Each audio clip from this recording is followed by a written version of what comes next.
Olá, boa noite, bem-vindo a mais uma edificação. Hoje eu quero conversar com você sobre a entrada triunfal de Jesus em Jerusalém, montado em um jumentinho. Lá em Jerusalém havia uma expectativa no ar.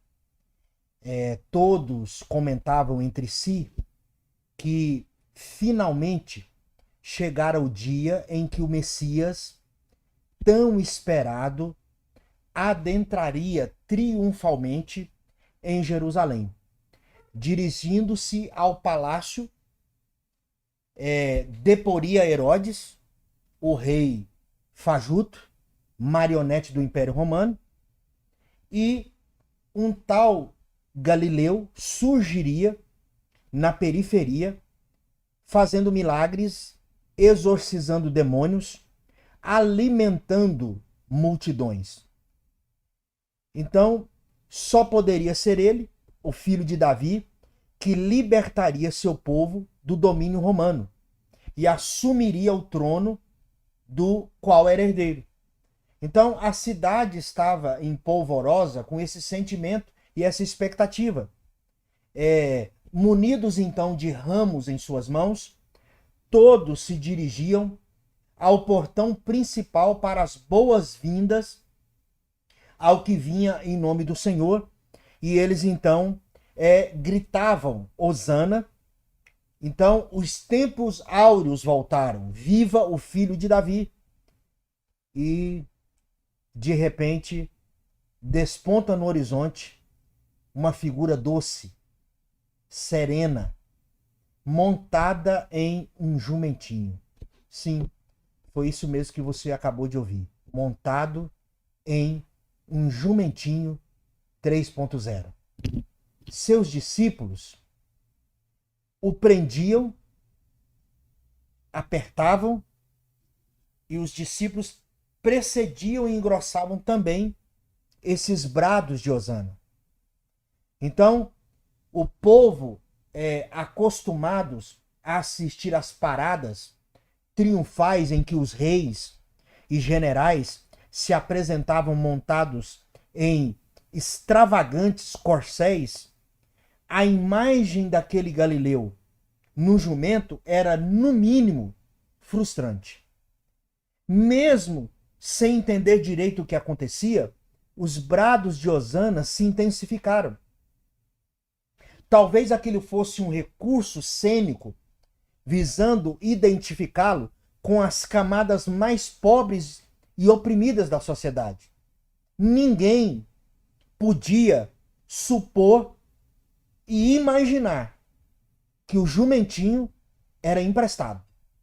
Então, ao atravessar o portão da cidade, todos imaginavam que ele se dirigiria ao palácio, liderando o povo para um golpe de Estado.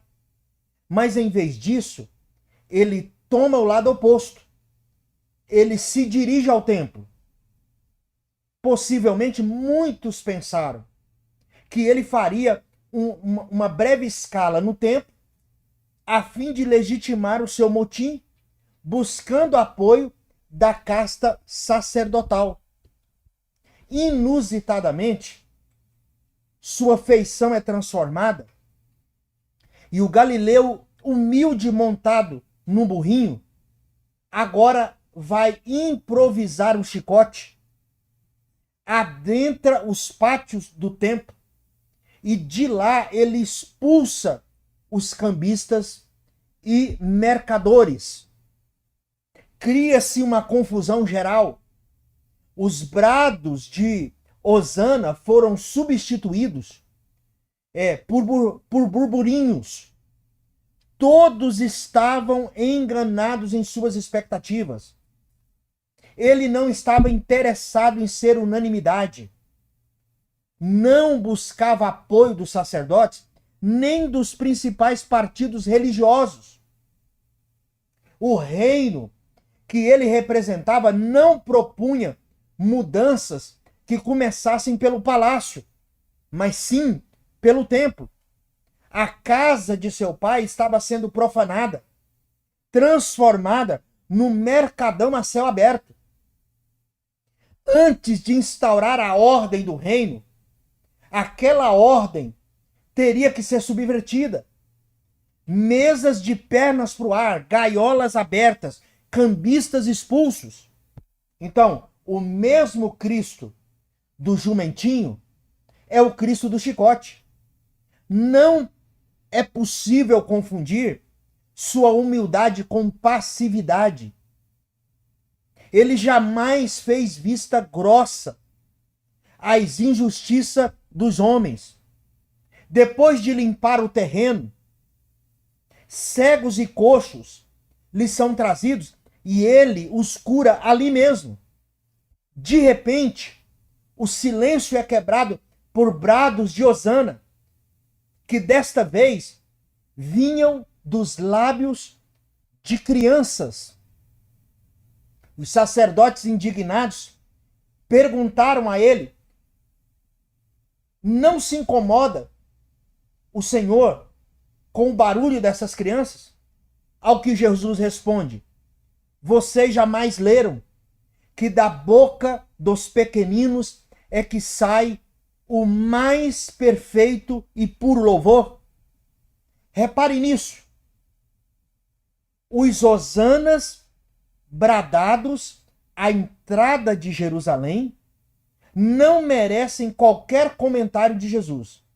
Entretanto, ele sai em defesa das crianças que o louvavam com a mesma expressão. Por quê? Porque estes eram legítimos, desprovidos de interesses. Os hosanas de quem o recepcionou à porta da cidade foram interrompidos tão logo Jesus feriu os seus interesses. Então, os mesmos lábios que o enalteciam, dias depois, clamavam por sua crucificação. Quão volúveis somos nós, humanos. Num dia aplaudimos, noutro vaiamos. Quem hoje é unanimidade, amanhã é execrado. Aqueles o louvavam por imaginar que Jesus planejava um golpe político e que, em posse do trono, romperiam relações com Roma, reduziria a carga tributária e reestabeleceria a monarquia de Davi. Mas Jesus tinha em mente outro tipo de revolução. Somente as crianças estavam prontas para isso. Naquele momento, Jesus se tornou como que o super-herói da meninada. Só ele teve a coragem de desafiar o status quo. Só ele ousou enfrentar os que detinham o monopólio religioso.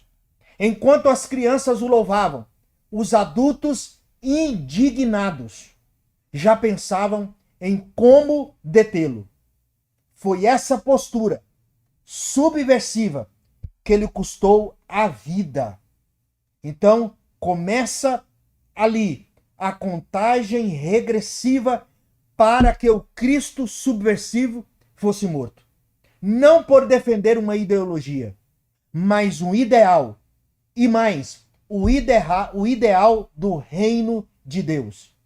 Desde então, o grito de hosana deveria ser conotação subversiva e não ser mais um jargão religioso. Que seja o hosana das crianças, dos representantes do presente e do futuro, aqueles para os quais o reino dos céus, e não o hosana dos interesses inconfessáveis, do monopólio, da religiosidade insípida e do jogo político.